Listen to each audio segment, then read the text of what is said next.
저는 이 책을 소개해 드리고자 합니다. 이 책은 1부와 2부로 나눠져 있습니다.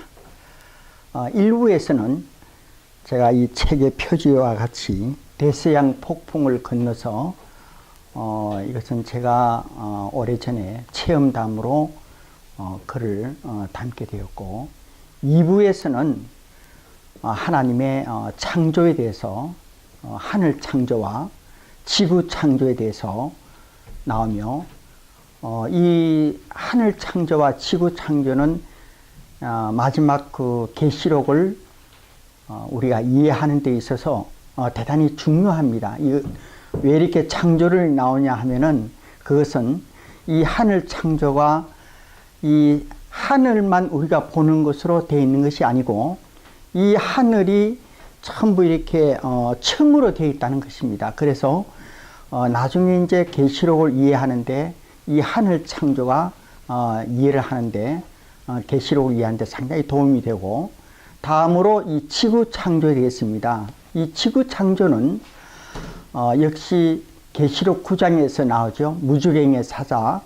여기에서 이 창조론을 모르게 되면은 상당히 어떻게 이 9장에서 이런 무주행의 사자들이 나오는지 그걸 이해하기가 상당히 조금 이해가 안 가고 또 다른 견해가 나올 수 있죠. 그 다음에 대한민국 통일에 대해서, 이 대한민국 통일은 대단히 중요합니다. 그것은 이 지구촌의 마지막을 장식하는 데 있어서 이 한국을, 제가 한국 사람이라고 해서 대한민국을 높게 이게 관념을 가지는 것이 아니라, 이 대한민국 통일은 지구촌에 앞으로 일어날 일에 대해서 대단한 중요한 그런 포인트를 차지하고 있기 때문입니다. 다음에 이제 14만 4천 나오죠. 들림을 받는 14만 4천. 우리가 여기에 대해서는 좀 더 명확하게 구체적으로 알아볼 필요가 있습니다. 이걸 예를 든다면은, 이 하나님의 말씀에 보게 되면은 이 들림 받는 14만 4천에 대해서 구체적으로 끝까지 언급이 되어 있습니다. 그런데 그것을 우리가 해석할 때에 그저 일반 우리 교인들이 전부 들림을 받는다, 그것은 대단히 잘못된 해석이고, 어떻게 잘못 제가 조금 강하게 표현한다면 교만에서 나온 것입니다. 그래서 14만 4천이 어느 때에 이 들림을 받는 거, 다음에 전환란입니다. 이것은 지구촌 운명의 숙명적인 것으로서 피할 수 없는 길입니다.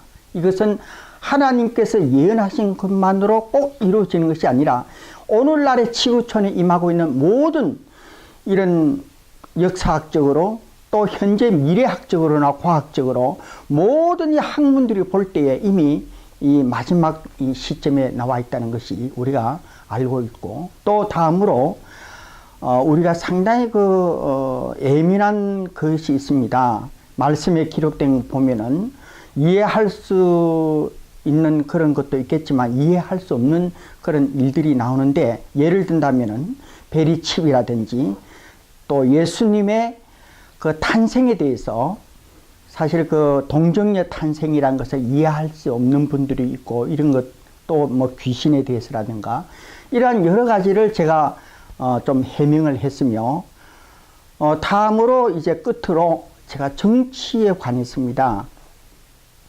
왜 정치사가 중요하냐면은 정말 우리 역사적으로 볼 때도 그렇죠. 참 이순신 장군의 참 훌륭한 나라를 구하신 그런 분들이 그 감옥에도 집어넣고, 그게 참 뭐냐면 이 한국에서 내려오는 유교 사상이 원래가 그러는 것이 아닌데, 이것이 어떻게 바뀌다 보니까 자꾸 이렇게 사람이 이 팔을 짓고 당을 짓고 이래가지고 결국은 그 충신을 가두고 나라를 구했지만도 참 너무나 안타까운 일이고, 결국은 조선이 멸망이, 조선조 만렙에 보게 되면 나라까지 팔아먹었어요. 나라를 책임지는 사람들이. 그리고 저는 한 예를 들어봅니다. 1940년대에 우리 대한민국의 평양이라는 곳은 사실 예루살렘이라, 동양의 예루살렘이라 그랬지 않습니까? 너무나 성령의 충만한 역사가 일어났는데, 그 성령의 충만한 역사라는 것은 우리가 대단히 조심을 해야 합니다.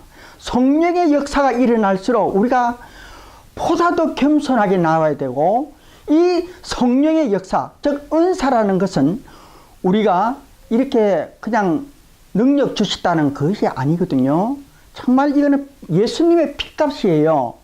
이 피값으로 이렇게 은사를 주셨는데, 능력 주셨는데, 이걸 갖다가 열의 10명 오늘날에 보면 다 교만에 빠졌습니다.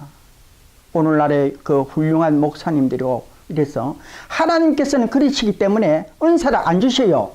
능력을 주시려 해도 10명 다 그래요.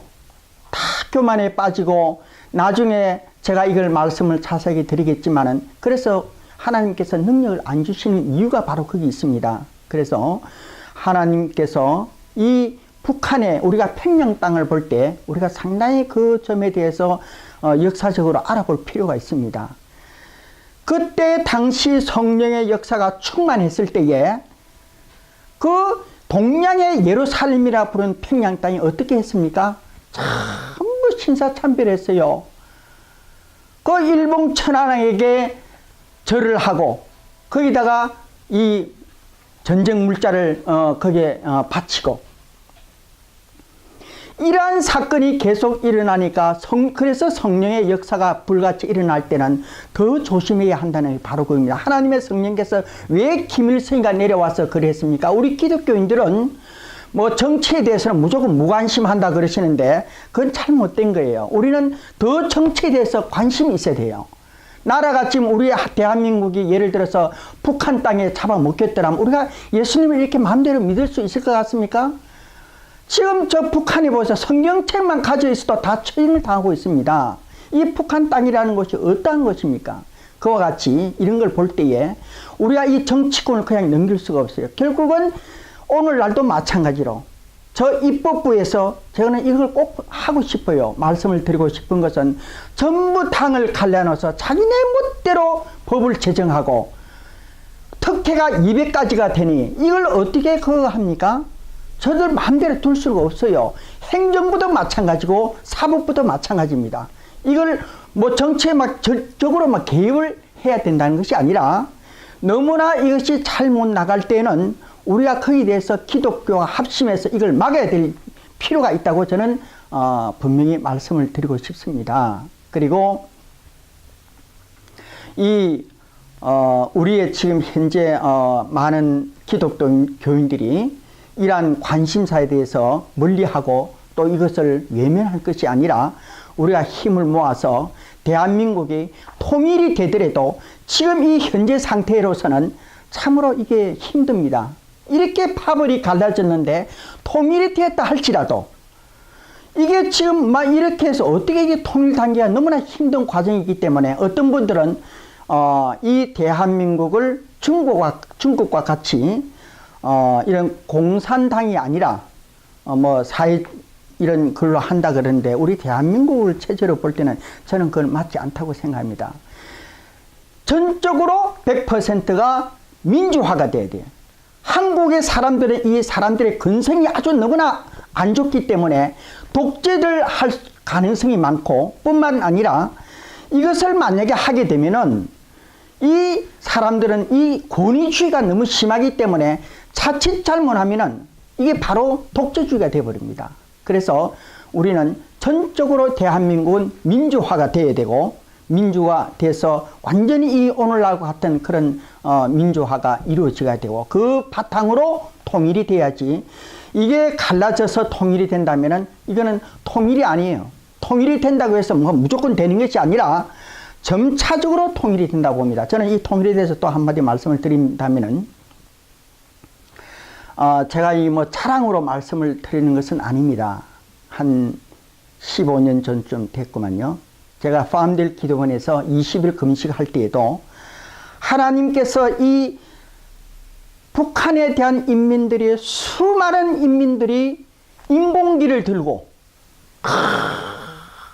이렇게 외쳐서 남한으로 내려오는 장면인데 그 인공기가 나중에 보니까 태극기로 다 바뀌는 거예요.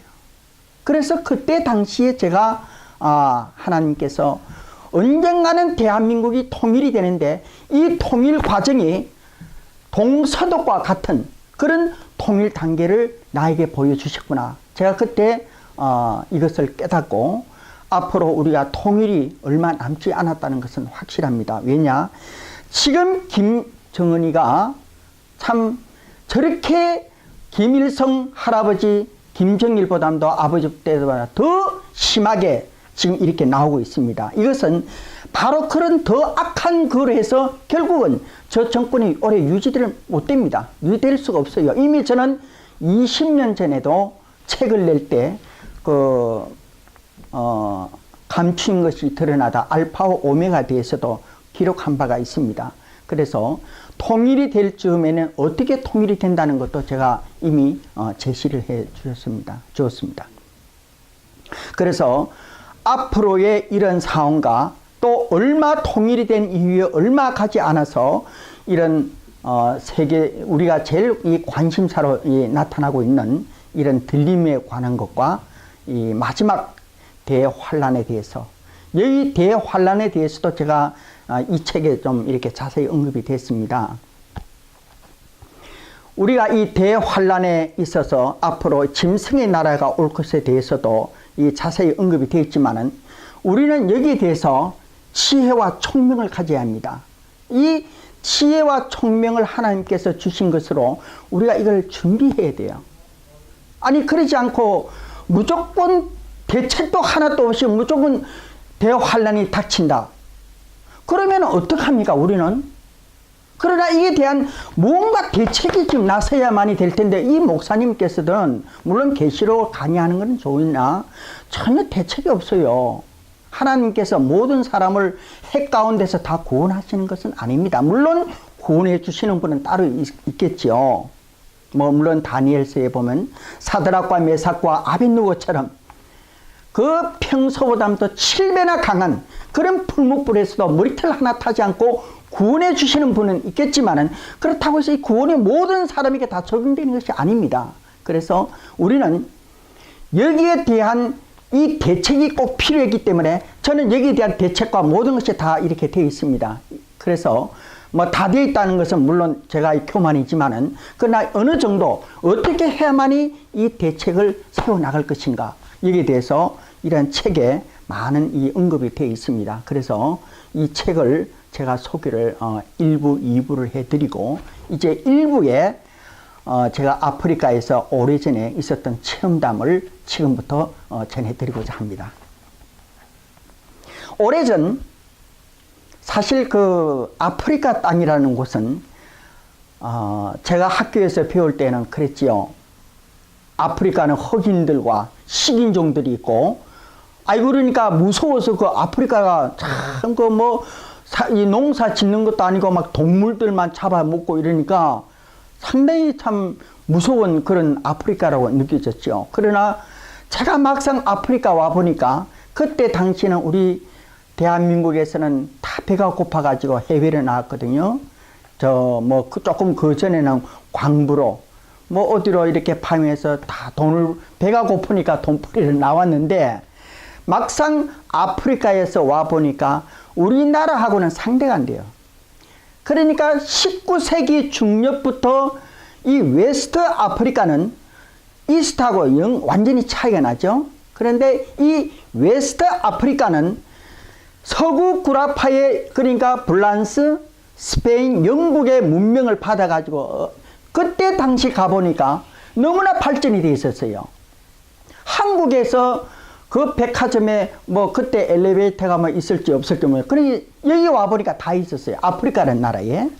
그리고 아프리카라는 곳을 그렇게 내가 생각을 못했는데 와서 보니까 너무나 지하 자원이 풍부하고 또 사람들이 참 순했어요. 평화롭고 또 일을 그렇게 막 힘들게 하는 게 아니라 욕심이 없는 나라였습니다. 가보니까 먹을 것이 준비되면은 더 이상 욕심을 안 부려요. 그래서 참 이 아프리카에서 제가 영국 회사 타이렉스라는 그 오일 그 조선소죠. 오일 회사인데 이 바다에 보면은 제가 어디로 이제 배를 수리해서 가냐면은 카메룬, 그 다음에 조금 더 내려가면은 이제 가봉, 그 위로 올라오면은 나이지리아라는 나라가 있습니다. 그 이제 오일, 해상에서 오일이 나오면은 그 큰 유조선이 오면은 이 적은 배가 이제 불과 한 30톤 정도 되는 배죠. 이 배와는 이제 연결해 주는 이 회사인데, 이 배를 너무 오래 쓰다 보니까 배가 이제 엔진이 너무 노후가 돼서 우리 여기 이제 이 아프리카 어디냐면은 그 아비잔이라는 나라죠. 그 아비잔에서 이제 수리를 해가지고 다시 이제 보내고, 저희들이 수리 끝나면은 어디로 가냐면은 배를 타고 몰고 이제 저 가본으로 갑니다. 가본을 가서 한국에 정박해 놓고 비행기로 다시 아비잔을 또 수리해서 때로는 카메룬도 가고 나이지리아로 가고 저 밑으로도 이렇게 해서 이제 일을 계속 하게 되었는데, 제가 그때는 뭐 믿음도 이렇게 뭐 충실한 것도 아니고 어느 정도 믿음은 있었지만은 그래도 깊은 믿음은 아니었었지만은, 제가 참 이 아프리카 일을 하는 가운데서 그들을 보고 제가 은혜 받은 일이 있었는데, 이 사람들이 보통 우리가 이제 이렇게 그 엔진을 뜯고 헤드를 뜯고 엔진 안에 오일 체인지하고 안에 그 전부 게스케트 다 이렇게 교체를 하려면은 그 엔진에서 타다 남은 그 오일 찌꺼기가 너무나 이것이 오일이 그 이렇게 손에 만지면 지워지질 않아요. 탁 들어붙어서. 그러니까 그 오일 작업하게 되면 발하고 손, 얼굴에 막 그런 오일들이 막 잔뜩 묻죠. 그런데도 이 사람들은 일을 하다가 나와가지고 그 오일을 다 씻어요. 깨끗하게. 그렇게 씻고 나면니까 결국은 이제 시간이 한 30분이나 이렇게 지연이 됩니다.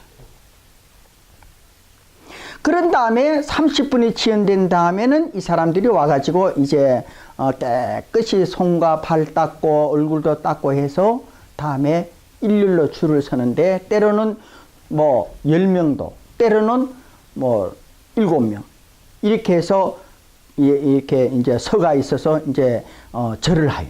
그 뭐 코가 땅에 닿도록 하루에 3번에서 5번씩. 그래서 근 30분 동안을 절을 하면서 또 뭐 이렇게 외우죠. 뭐 코란경을 외우는데 그 사람들은 이 코란이 없어요. 그냥 우리 성경으로 따지면 몇 절만 몇 절 그런 거 중요한 자기네들이 내려놓은 그것만 가지고 이제 읽고 또 이제 주문을 외우고 그 다음에 기도도 드리고 그러는데, 이게 아프리카 전 지역의 99%가 모하메드입니다. 알라 신을 믿으니까. 그리고 12시가 좀 점심때가 되면은 사이렌이 울려요. 사이렌이 울리면은 그 학교 학생 전교가 모여서 엎드려서 절을 하는 거예요. 그리고 밤 되면은 밤에 또 이렇게 절을 하고.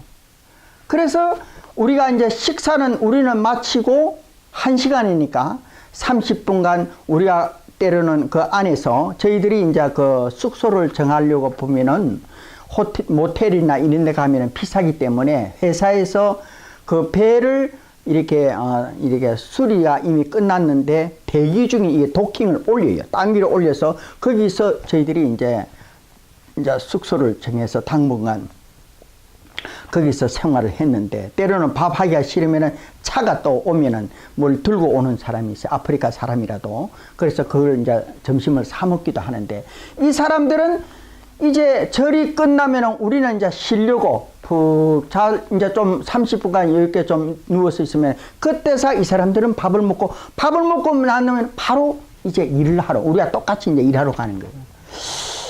이것이 하루 이틀 한두 해가 아니라 평생을 이런 일을 이렇게 자기 조상대로 내려오는 의식을 하는 거 볼 때에 저는 그때 상당히 많은 생각을 하게 되었습니다. 참 우리가 믿는 하나님을 우리가 저만큼만 반만이라도 따라간다면은 정말 하나님께서 엄청난 우리에게 은사를 주시지 않을까.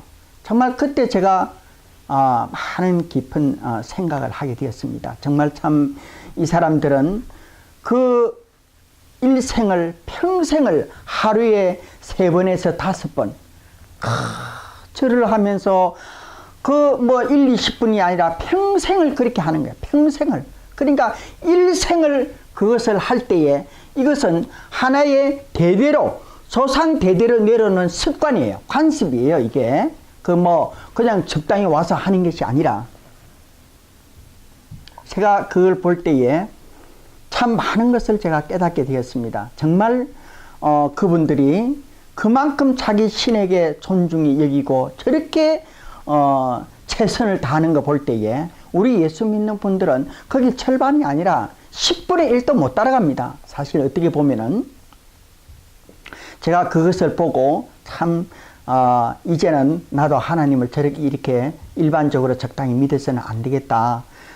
참 많은 것을 제가 배웠고, 또 화장실에 우리가 그 작업하는데 옆에 이렇게 가면은 화장실이 있어요. 화장실이 있는데 거기 보면은 꼭 그 흰옷을 이렇게 통배로 짜가지고 남자들이 이렇게 앉아서 이제 오줌을 누죠. 그래서 내가 옆에 친구한테, 흑인 친구한테 이제 불란스 말로 물어보죠. 물어보니까 이 사람들은 마호멧의, 그러니까 선지자라 그래요.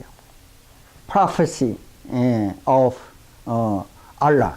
그러니까 이 사람들이 그 책자를 조그만 걸 가져다니고 보따리 야가 하나 올리면 국경이 없어. 어디든지 가면서 마호멧을 이제 전도하죠. 그러니까 지금 현재 우리가 말하게 되면 선교사죠. 이런 역할을 하는 걸 볼 때에 참 우리 그리스도인들은 너무나 하나님께서 우리에게 많은 자유를 주셨다. 우리 하나님께서 만약에 이 사람들처럼 이렇게 불교에도 우리가 나와 있죠. 그 삼보일배라는 것이 있잖아요. 그 3번 걷고 1번 절하고 5,000km를 뭐냐면 그 가다가 탈수 현상이 나서 때로는 죽어요, 사람이. 그걸 울러매고 가다가. 우리 하나님께서 만약에 이런 것을 강요를 했었더라면 어떻게 될까요? 정말 얼마나 만약에 1000에 1명이 믿을지도 모르겠죠. 그러나 우리 하나님은 사랑의 하나님입니다. 우리 하나님은 사랑의 하나님이시고 은혜의 하나님이시고 강요하고 이런 것은 없습니다. 이 은혜 시대에 와서. 그러니까 우리가 신약 성경을 볼 때에 하나님께서 명령을 하신 것도 있지만은 그게 명령이 어디까지나 이렇게 된다는 거 하지만 해도 되고 안 해도 되는 거예요. 그럼 우리에게 매인 겁니다.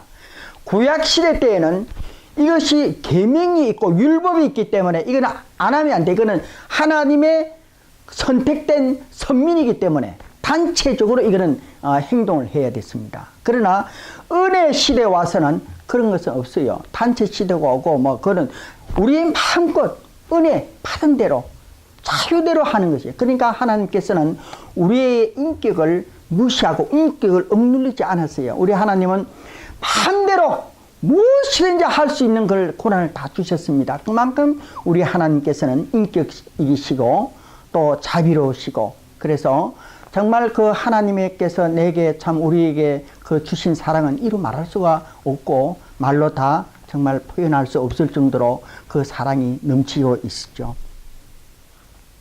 그래서 제가 이제 그 타이렉스 회사에서 일하다 친구 한 분이 왔는데 그리스 선적인데 세우트럴이에요. 불과 한 몇 톤밖에 안 됐죠. 조그만 했어요. 그런데 이 세우트럴이 어디로 가냐면은 그리스 아덴의 그 밑으로 이래 보면 피오리스라는 항구가 있는데 이 항구로 가서 배가 이게 2대인데 너무 오래돼서 이 수리를 하려고 보니까 이게는 파트도 안 맞고 또 금액도 그래서 글로 가는 거예요. 그리스로 가는데 이 배를 그 그리스 아덴으로 이제 글로 가는데 사람이 필요한 거예요. 그래서 저보고 이제 우리 친구 한 분이 미스터 리라는 그분은 아비잔으로 해가지고 그 세네갈, 기니아 그 근방으로 조업을 오랫동안 했고, 그분은 또 이제 세우트로 선장으로 일을 했는데, 어쩌니 나하고 와서 이 배를 타고 같이 가자 그래요. 그래서 현장에 가보니까 아비잔 원래 항구가 아니고 조금 벗어난 데 보면 방파제가 있는데 배가 2대가 돼 있는데 참 외로운 그런 선박장이었습니다. 그게 보니까 챌린지라는 1호가 있고 챌린지 2호가 있는데, 저는 그때 영어를 몰라가지고 가서 이제 사전을 찾아보니까 챌린지라는 이름을 이렇게 보니까 이렇게 뭐 용기를 주고 뭐 이런 도전을 한다. 그래서 좋다. 한번 가보자. 그래서 제가 이제 계약을 했습니다. 이 배를 타고 그리스 아테네까지 가는데 20일을 계획하고, 그 다음에 그 가서 조업이 수리가 끝난 다음에는 다시 와서 이제 조업을 한다. 이렇게 이제 구두로 계약을 하고, 언제 출발하냐면은 3월 초였습니다. 그러니까 3월 5일인가 4일인가 제가 알기로는 그렇게 출발하기로 하고, 제가 그때 1월 말이었습니다. 그러니까 한 달 정도 조금 더 걸렸죠. 그래서 제가 타이렉스 회사 와가지고 일주일 일하다가 일주일 남겨놓고 노티스를 줬습니다. 저는 이제 여기서 그만 일하고 다른 데 배를 타고 나가야 되겠다고. 그래서 일주일 노티스 주고 3일 전에 이제 거기서 일한 것도 좀 이렇게 정리를 하고 보따리를 싸서 세우트롤로 이제 짐을 옮겼죠. 그래서 거기서 이제 생활 한 이틀 하면서 이제 배가 출항할 날짜를 기다리게 되었습니다. 3월 5일날인가 4일날 출발을 하는데 적도가 가까웠지만은 아직도 그 태평양 쪽에는 바람이 쌀쌀했어요. 추웠고. 이래서 제가 상당히 아프리카를 벗어날 수 있다는 것만 해도 너무나 그때는 참 기대를 많이 했습니다. 왜냐하니까 아프리카에서 한 1년 반 정도 있었는데 어떻게 하다 보니까 신분도 그렇고 해서 비행기를 탈 수가 없어요. 이 탈출을 할 수가 없었어요. 이 아프리카 지역을. 그런데 어떻게 하면은 내가 다른 배를 타든지, 안 그러면 정 안 되면 한국을 좀 돌아가야 되겠는데 돌아가려도 그런 기회가 없었습니다. 그래서 이번에 배를 타게 되면은 나는 이 아프리카 땅을 이제는 벗어날 수 있겠다. 너무나 참 기대가 컸었지요. 이 아프리카에서 너무 오래 살다 보니까 너무 지쳤어요. 그래서 이제는 좀 벗어나야 되겠다. 그런 생각을 가지고 이제 배가 모든 것을 준비됐습니다. 예, 물도 이제 이 탱크에 가득 채우고, 그 다음에 식량도 채우고, 제 배에는 제가 기관장으로 하고 선장은 그리스 사람이 하고 흑인이 내 친구가 이제 실었고 같이 타게 되었고, 앞에는 이제 우리 미스터 리라고 그분이 선장을 하고, 그 다음에 기관사는 그리스 사람이 기관사 정비사 겸하고, 또 한 사람이 또 이제 타고, 그리스 사람 또 한 사람이 타고, 그 앞에 가는 챌린지 1호가 가면은 2호는 그 뒤로 이제 따라서 이제 출발을 하게 되었습니다. 그래, 이 배가 이렇게 출항을 하는데, 정말 참 마음에 너무나 기대를 많이 했었고, 아침 햇살을 받으면서 그 배가 출항할 때에 이 파도가 조금은 일었지만은, 그러나 그래도 뭐 큰 어떤 마음에 부담감 없이 참 좋은 마음을 가지고 이제 출발하게 되었습니다. 그래서 배가 계속 출항을 하는데, 그때는 무사히 갈 줄 알았죠. 잘 갈 줄 알고 전혀 겁이 없었는데 한 6일인가 7일쯤 갔었습니다. 근데 이 배가 워낙 오래됐기 때문에 우리가 여기 이렇게 책에 이렇게 보시면은 지금 이렇게 아프리카 이렇게 튀어나왔어요. 여기가 물살이 굉장히 셉니다. 아주 물살이 너무나 이렇게 세가지고 물이 이렇게 이 바다가 이렇게 물이 이렇게 돌면서 이렇게 날려요. 그러니까 배가 아무리 하도 속력을 내어도 우리가 걷는 걸음 조금 빠른 걸음 이상 더 갈 수가 없어요. 물살이 이렇게 세기 때문에. 그래서 이게 통통통통 가는데 한 5, 6일까지는 괜찮았습니다. 그래도 물살이 좀 있어도 그냥 이래 파도를 헤쳐서 나가는데 6일째인가 되는 밤에 이런 파도가 일어났는데 이 광풍이에요. 이 조그마한 배가 이 파도 5m에서 적어도 10m까지 이런 높은 파도를 타고 올라가서 내려갈 때는 이 온몸이 어떻게 저는 이렇게 사실 저는 이 고향이 부산이고 배도 또 많이 타봤고 이런데 이렇게 이 바닷가에서 이렇게 살면서 이랬는데 이렇게 파도를 만나보기는 처음이었어요. 그러니까 너무나 두려웠었고 그래서 이 배에 보면은 이 흑인애들은 배 안에서 그 침실에서 잘 수가 없어요. 왜냐면 배가 이렇게 탁 어떻게 이렇게 참 디비지든지 이러면은 저 침실에서는 바로 침몰이 당해요. 바깥에 못 나와요. 그 파도 물에 휩쓸려 가지고. 그러니까 죽지 않고 얘네들 전부 가판이 다 올라가지고 다 잡고 있는 거예요. 손을. 그 언제라도 배가 이렇게 뒤집히면 뛰어내리려고. 근데 이제 저는 이 기관을 책임을 졌기 때문에 바깥에 나갈 수는 없죠. 기관에서 이렇게 내려가는데 이래 보면 철봉이 있어요. 철봉 손잡이가 있는데 그거를 이렇게 잡고 이제 놓지 않고 꼭 잡아야 돼요. 안 잡으면은 만약에 잘못되가 배가 밑으로 180도로 이렇게 내려가는데 이게 만약에 잡지 않고 그냥 있다가는 머리가 뭐든지 다 깨져버려요. 뼈가 부러지든지. 그러니까 이렇게 잡고 하여튼 발버둥을 진짜 치는 거예요. 근데 이 배가 내려가는 데는 속력이 너무 빨라요. 또 올라갈 때는 이렇게 그 물살을 헤치면서 이 배가 가니까 이 배가 그리고 또 너무 노후돼 가지고 속력을 낼 수가 없어요. 최고 속력을 냈는데도 그러니까 배가 어떤 때는 이렇게 가다가 엔진이 꺼지면은 요즘은 다 이렇게 컴퓨터로 보통으로 이렇게 하지만은 제가 그때 당시에도 다 손으로 크러치를 해가지고 손으로 막 돌려서 시동을 거는 거예요. 그 옛날에 다 그랬었죠. 그러니까 이 배가 파도가 이렇게 양쪽으로 이렇게 치가 배가 올라가면 이 프로펠러가 원래가 이 프로펠러는 물에서 이렇게 해서 돌아서 배가 가게끔 됐는데 공중에 이렇게 뜬다고. 이게 뜨면은 헛도는 거예요. 그거 바로 엔진이 꺼져버려요. 그래서 이 배가 어떻게 밤새도록 빨리빨리 이렇게 물살을 해서 이렇게 떠내려가는지 그 가는 속력이 빨라요. 그런데 가다 보니까 어느 나라인지 모르겠어요. 내가 볼 때는 리베리아라는 나라인데 어느 백사장에 또 이렇게 닿았어요. 아침에.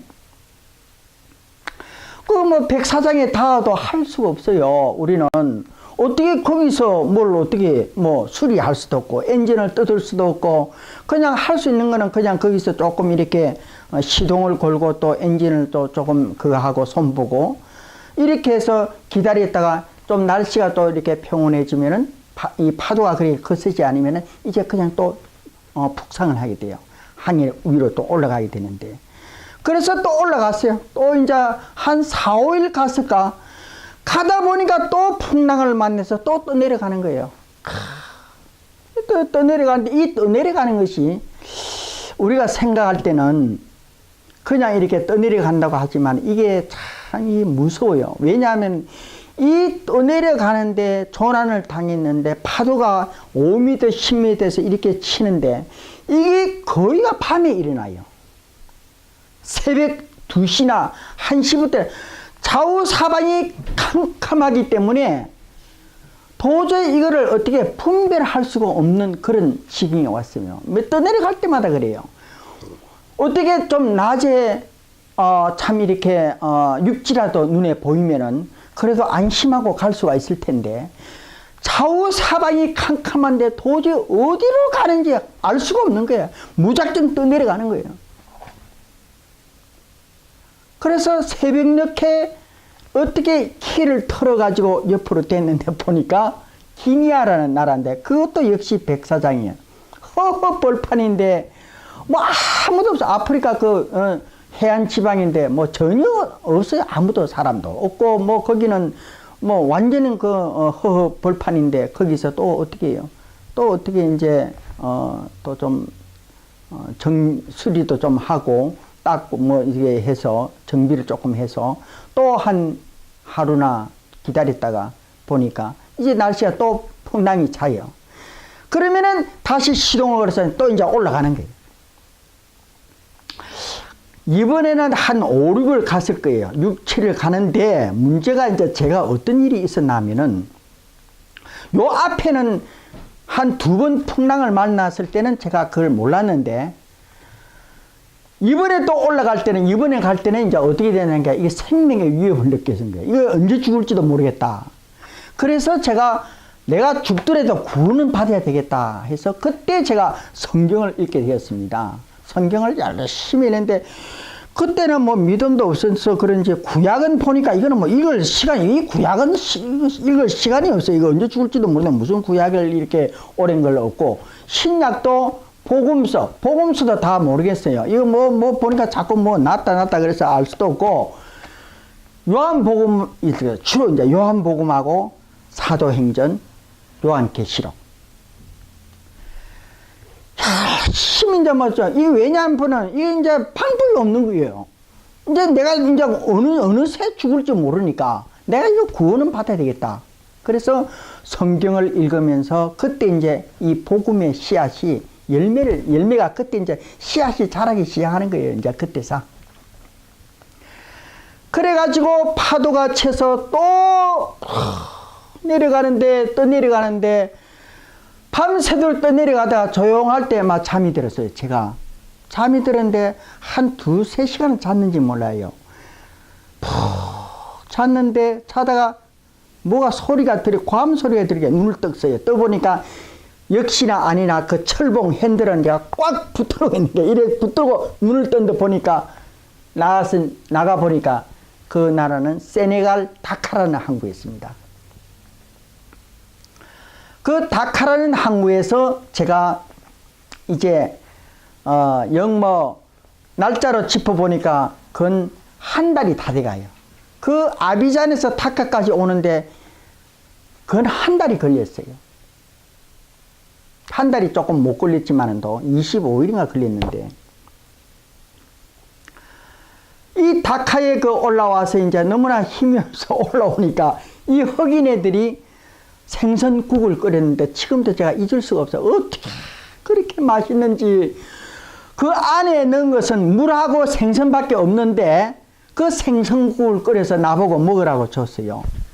그때 그 생선국을 먹었는데 지금도 제가 잊을 수 없을 정도로 너무나 맛있게 참 감사하게 그때 먹고 그래서 이제 좀 쉬려고 다리를 좀 펴서 앉아가 있는데 구명복을 옆에 벗어놨죠.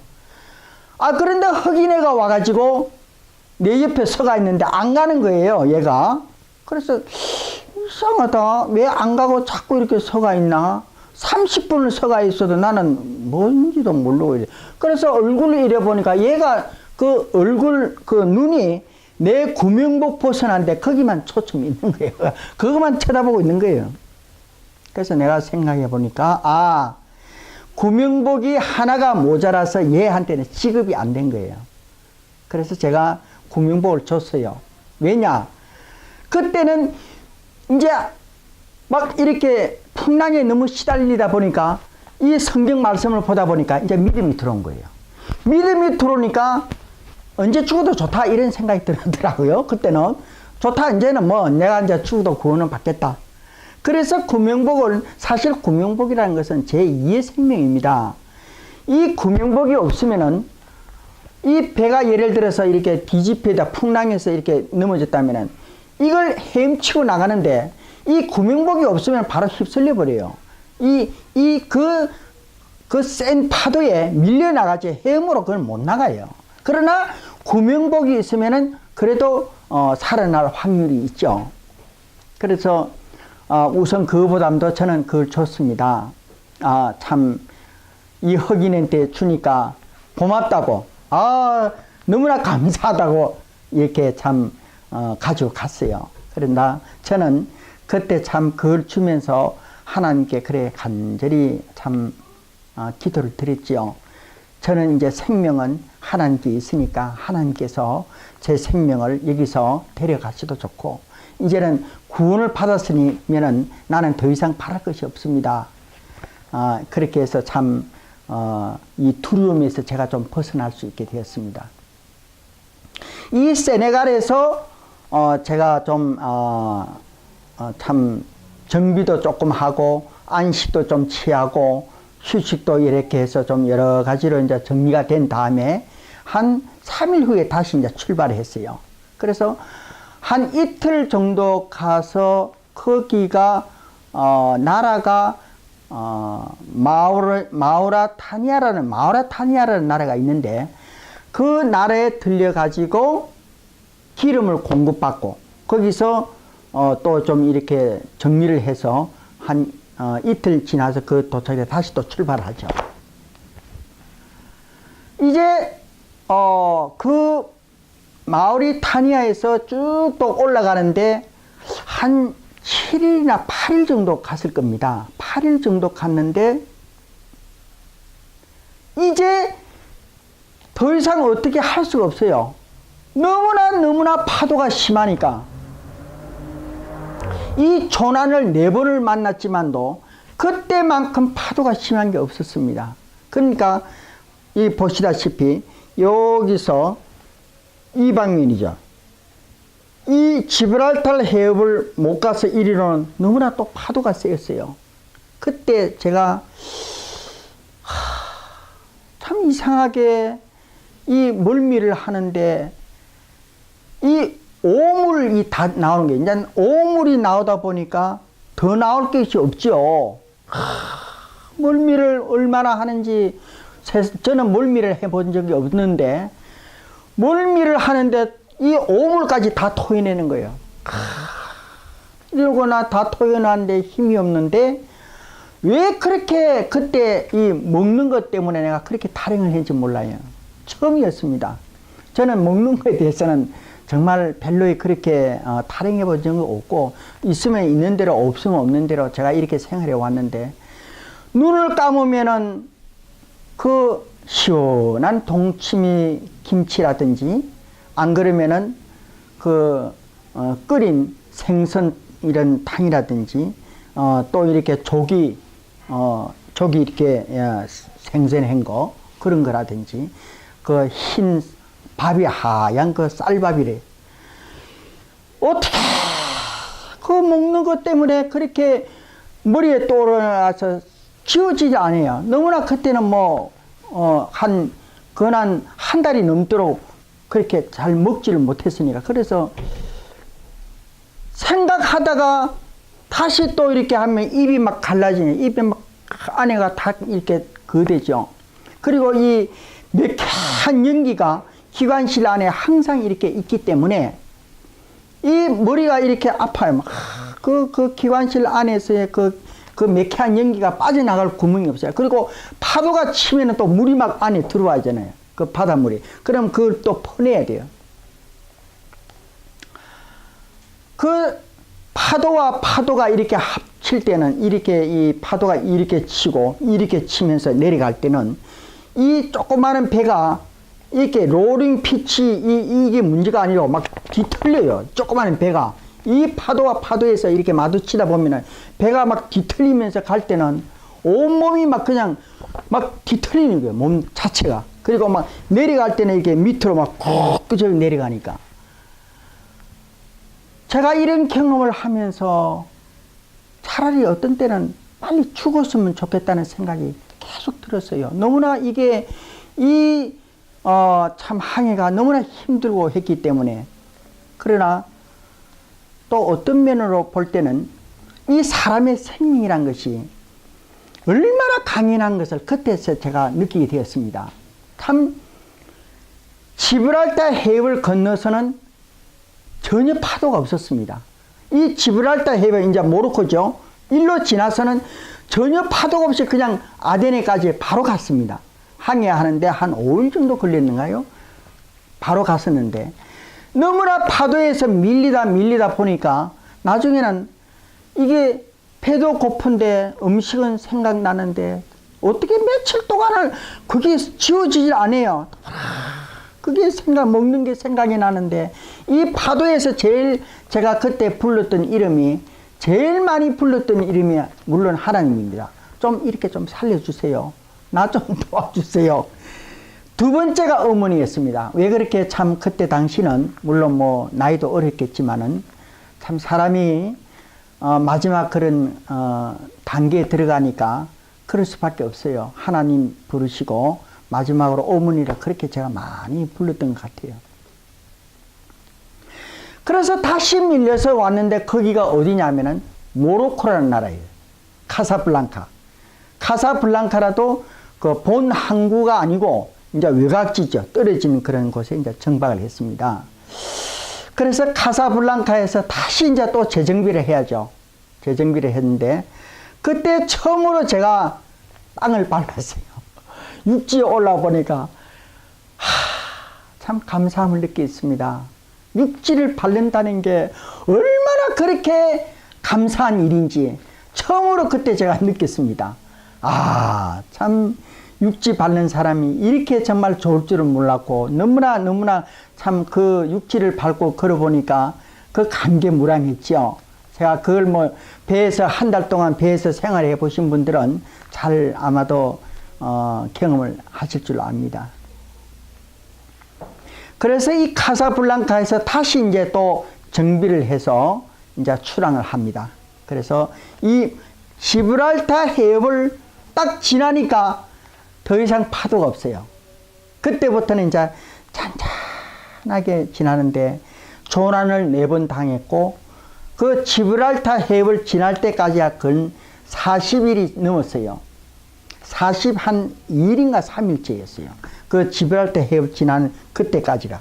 그러니까 한 43일 동안은 파도가 시달켰는데 문제는 이 사람의 생명이 그 살려고 막 이렇게 할 때는 사람의 생명이 그만큼 끈질기다는 걸 제가 그때 참 아주 깊게 제가 체험을 했습니다.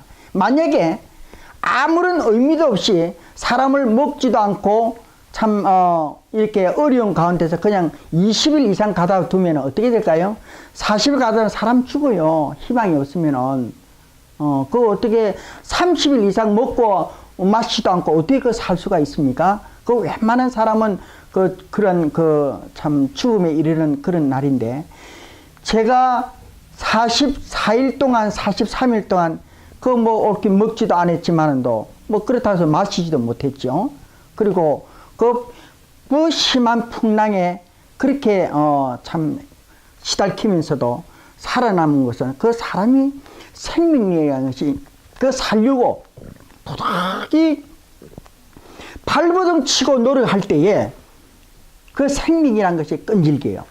아주 제가 그때 참 산 체험을 제가 했었고 이 지브랄타 해협을 지나서 탁 이렇게 이제 가는데 조금 가다 보니까 알제리가 나오는데 알제리에서부터 아데네까지는 너무나 그 평온한 가운데 너무나 참 그때는 가는 아데네 피어르시라는 항구가 있어요. 거기까지 가는데 한 4, 5일 걸렸는지 모르겠습니다만은 참 너무나 평화롭게 그래서 더 이상 파도가 없으니까 안에 정리도 하고 옷도 이제 씻고 그동안에 모든 한 걸 다 깨끗하게 치우고 이렇게 해서 이제 아데네까지 무사히 제가 갈 수 있게 되었습니다.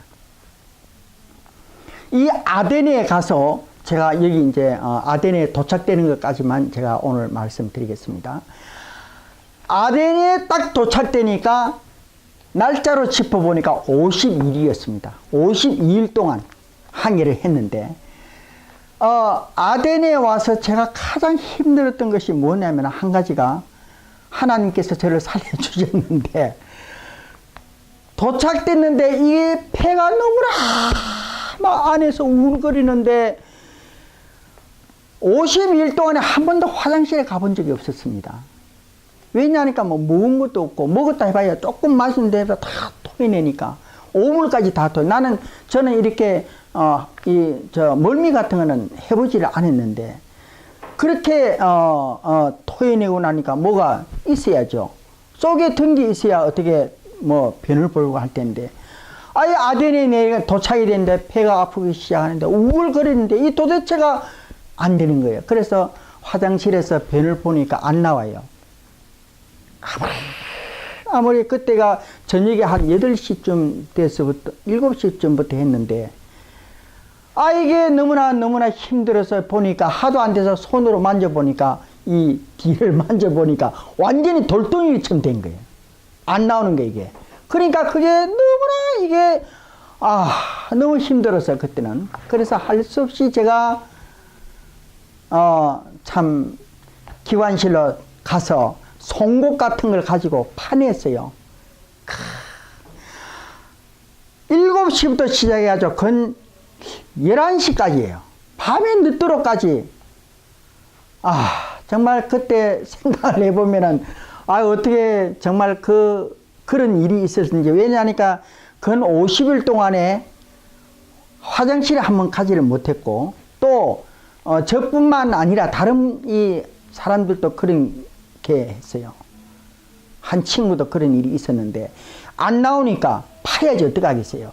파가지고 그러니까 오물하고 피도 나오고, 그래서 물 떠와가지고 깨끗이 씻고 결국 이제 다 이제 용변을 보고 나니까 정말 새로운 생명을 얻은 것처럼 정말 참 마음에 평안이 왔습니다. 그리고 이제 이 내려에서부터 이제 일어나는 상황은 또 다음에 제가 말씀을 드리도록 하겠습니다. 감사합니다.